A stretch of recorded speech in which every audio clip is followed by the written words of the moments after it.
Hi guys and welcome. Today we're going to talk about these Acme 115 grain round nose bullets. They're a very pretty red bullet. They got an excellent coating on them. They're completely covered. We've been weighing a few and we found out they're really consistent, right around the 15 grain mark. So that's good. Whenever you all are developing these Acme bullet rounds for me and testing them, one important thing that you can do is to weigh the bullets.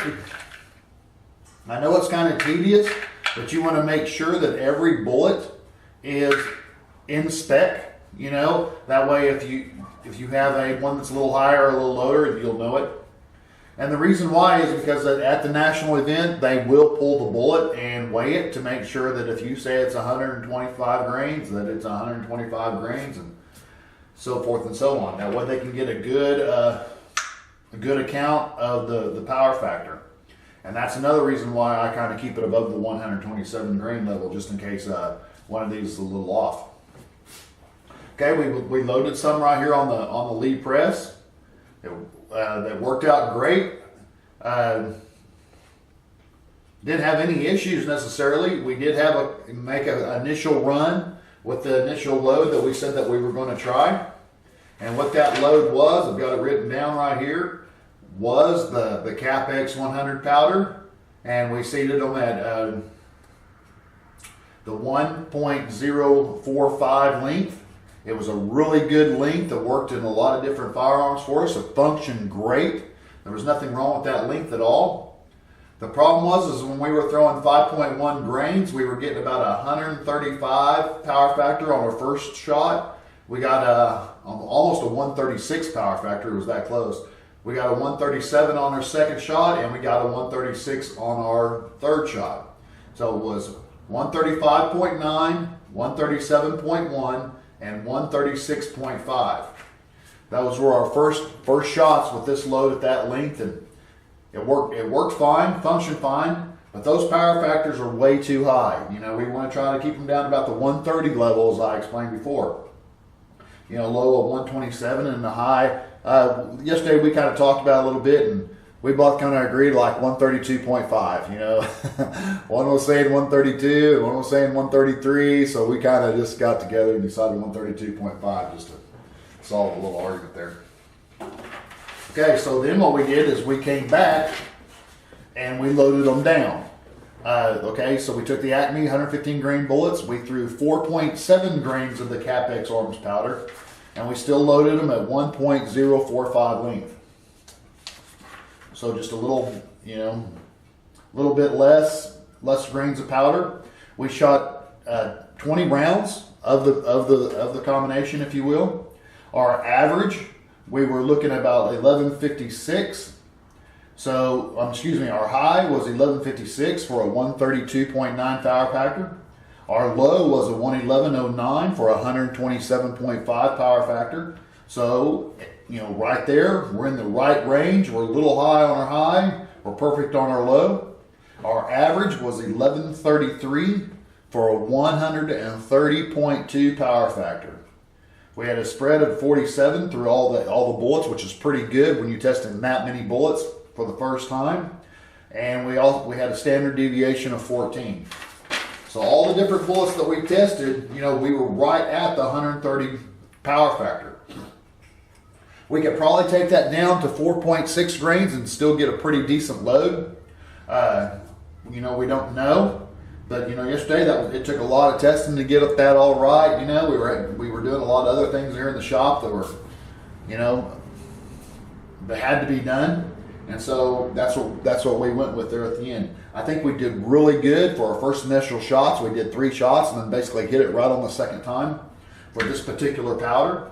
Is that the greatest powder in the world? And the answer is no. It's a decent powder. I don't know of a bad powder. It's a decent powder. But we could be able to tighten those groups up with different powder. Every powder works different in every firearm. So, with every bullet. So we'll have to look at that. Okay. Here's the shots that we did with the bullet. Our first one was high. That was me. What I was doing was with that shot, I went in and went through there and I tested to make sure that we weren't getting no keyholing. It's a perfectly round circle, so can't go wrong with perfectly round circles. All right, and this group here was the group. You see we have a 4-shot group here, 5-shot group here, and then the rest of them are pretty much in this little area here. This was shot at the bullseye, yes, but it was also shot through a chronograph at the same time. So I was aiming through a chronograph to hit the target. I wanted to make sure that I was getting good readings on my chronograph, so I made sure the bullets were a little lower in the chronograph. I was caring about getting good groups on the target, but my main function, as you all know, is not to shoot your chronograph. So when I was shooting through the chronograph, I was more worried about hitting the chronograph than I was actually hitting the target. So, this is a pretty dang good group for shooting it like that. Also, every time I would take the shot, I was making sure that I was getting a reading on the chronograph. Here, a lot of excuses. I need to put an excuse cone down here, or get my excuse stick. Hang on. Yeah, I keep my excuse stick handy because, and for all of those new people, I use this as my excuse stick. It's even marks, excuse stick. So I got to bring out the excuse stick today. But I was shooting low through the chronograph to make sure I get a good reading. So I would shoot through the chronograph, and then I would basically make sure the bullet hit the paper to make sure that we didn't have any keyholes or anything like that. The paper was set up about 12-15 yards. The chronograph was set at 10 feet. So I would shoot through the chronograph, watch the bullet hit the paper, then look back at the chronograph to make sure that we got a good reading on the chronograph. So every shot was fired in that fashion. So I consider that a really good group for that. If I was just focusing on the group, I'm sure we could have got that tightened up a little bit. But I'm pretty happy with that result for the first initial run. So there's the if, ands, whats, or buts for that. The goal is to run this through some more powders. We're going to try maybe some power pistol, maybe some tight group, maybe a little slower powder like HP38, I don't know. The problem is we shot about 25 rounds yesterday, and with 100 rounds, to an average fella, 100 rounds seems like a lot of ammo, and it probably is. But when you're doing these testings and stuff like that, it's a little different. So you're going to run through a pretty good piece of ammo. But at least what we have is good starting data.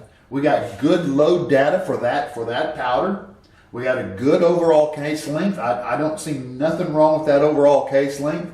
It was functioning fine. We might be able to tweak it here and there, but for a good initial test, it's perfect. There's nothing wrong with that case length.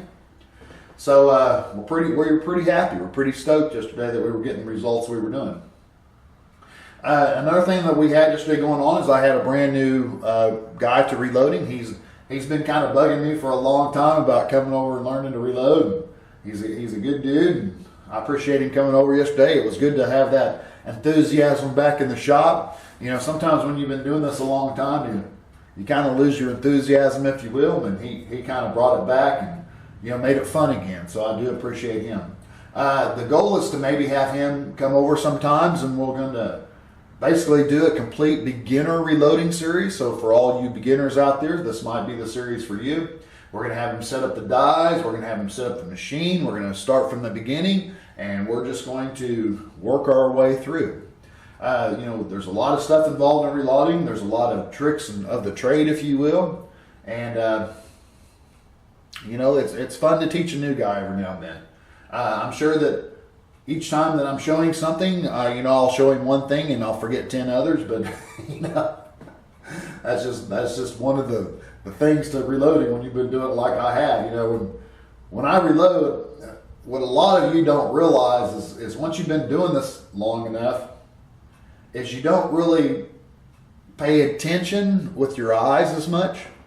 You pay attention to the way the handle pulls. You pay attention to sounds. You pay attention to the way things feels. And so it's more of a feel and more of a hearing for me than it is an eyesight thing. Now I do look at different things, yes, but I can tell if something's not right by the sound or, you know, the way it feels on the handle. So, you know, I was sitting on the other side of the room while he was trying to decap some brass, and I could tell that something wasn't right. You know, because I could hear the press kind of acting up for him. So we kind of looked at that and figured out what the problem was, and yeah, there was a slight issue. But anyway, there it is. I guess enough talking. I guess y'all want to see me kind of load a few. You know, I don't really cater to the beginning reloader right now, as y'all know, but that could be changing. But what we have here is we just have some basic lead dies. You can get these dies for about $45, $40 shipped to you. They're really inexpensive. I try to get all my stuff on sale. That's just the way I do things. The powder measure here is the lead drum powder measure. It works excellent. I'm telling you, for the money, you know, I'd buy 10 of those, you know, one for each caliber or whatever. You know, they're nice. I mean, they're really a good item for the cost. Lee Classic Turret Press. Can't beat that. So it's an all Lee show today. Let's give it a shot. All right, first thing we're going to do is we're going to take the cartridge. We're going to run it through the shell holder all the way up and all the way down. Okay, from there, we bring the ram down, we load the primer. Okay, the primers that we're using are the Federal small pistol primer. Like I said before, you know, you have to use a small pistol primer when you're reloading for revolvers that I have, because of the way the trigger pull is set. We're going to go ahead and seat the primer. Okay, so our primer is seated. Okay, I understand everybody's concerned about me not wearing safety glasses. I do have safety glasses. I have a set right here, and I have a set right here. Okay, these are actually prescription safety glasses, and since I don't need prescription to see up close, I have a regular pair of safety glasses. I do appreciate everybody's concern, and yes, you need to wear all your proper PPE, your personal protection equipment. Highly recommended. So don't do what I do. Wear your PPE. Okay, so we're going to go ahead and throw the powder. You see the powder and everything worked? Okay, when we weighed this yesterday, like I said, we did it several times, so we know we're checking the powder. And we do have the 4.7 grains. We're going to take the bullet, we're going to seat the bullet. Pull it out, twist, seat. Okay, now people are going to say, well, reloader dudes, you don't have to do that. You don't have to double seat and double crimp. Then don't double seat and double crimp. If I want to double seat and double crimp, you know, it's up to me. If you don't. It's not going to hurt my feelings if you do. But, you know, if I want to do it, then I'm going to do it. You know what? If I want to do it 4 times, I want to do it. You know why? Because it's my bench. You do whatever one on your bench, and I'll do what I want on my bench. And we'll all be happy. You know, to me, there's a lot of criticism in the reloading community that's just unnecessary. All right, so we're going to go ahead. We're going to crimp the bullet. Okay. And there it is. You know, like I said, they worked out great. We had no issues with them. Can't wait to try a different powder now, because that's the only way to learn is to try a new powder and give it a shot. All right, guys, there's a video today. I appreciate it. If you have any comments or questions, just please leave them below. The answer is I don't know what powder we're going to use next. And we might take a little break from this and go straight into the 308. I'm kind of excited about getting that 308, guys. You know, get it out, get some shots down range, and making sure that everything's good. You know, that's exciting. I've had that gun for quite a while. You know, and I still haven't shot it. So, I mean, it's kind of hard to have a firearm for quite a while and not shoot the thing. But it fits. All right, guys. Thanks for watching. Appreciate it.